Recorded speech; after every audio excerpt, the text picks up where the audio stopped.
In Deuteronomy chapter 13, verses 3 to 4, Moses is actually speaking within a very concrete situation and issuing a direct command to us.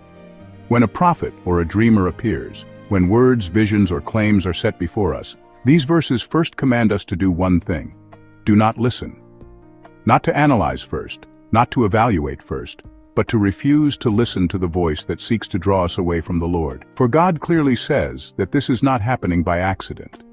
It is He who is testing us, in order to make manifest whether we love Him with all our heart and with all our soul. Therefore, what these verses truly command is not that we prove anything, but that we take our stand in the midst of the test. Then the passage does not stop with "do not listen," but immediately turns us back toward the right direction. You shall follow the Lord your God, and fear Him, and keep His commandments, and listen to His voice, and serve Him and cling to Him. These are not 5 separate actions, but different angles of the same command.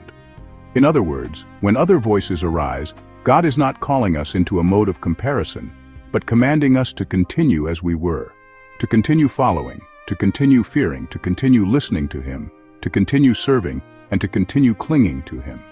These 2 verses command us this: in the time of testing, do not change the one you follow. If we read these verses this way, we will find that today we actually encounter 3 kinds of voices. The first kind seeks to redirect our course. It may not openly deny the Lord, but it urges us not to listen to Him alone, perhaps claiming there is new guidance, new insight, or a new path. This is precisely the kind of voice that the passage says, "You shall not listen to."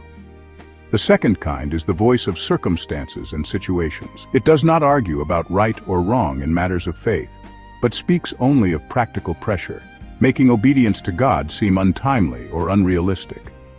The third is the voice of the Lord Himself, that which He has already revealed, already commanded, and already set before us as the path to walk. This voice may not feel new, but it is steady, and it calls us to continue in obedience, fear, listening, and reliance upon Him. So which kind of voice will lead us away from the Lord? The answer is actually already in the text. The first one. That is, the voice that demands our listening and our following, instead of our single-minded following of the Lord. The reason is also clear. Deuteronomy 13 is not focused on how impressive a voice may sound. It is warning that once we begin to listen to that voice, our love has already been redirected. God tests us not to see whether we will encounter temptation, but to make evident whether we still love Him with all our heart and all our soul. As long as we are still following Him, fearing Him, listening to His word, serving Him, and clinging to Him, those voices cannot determine our direction. But once we begin to listen, the direction has already shifted.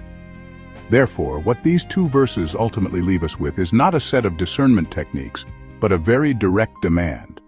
Among all voices, we are permitted to walk behind the Lord alone.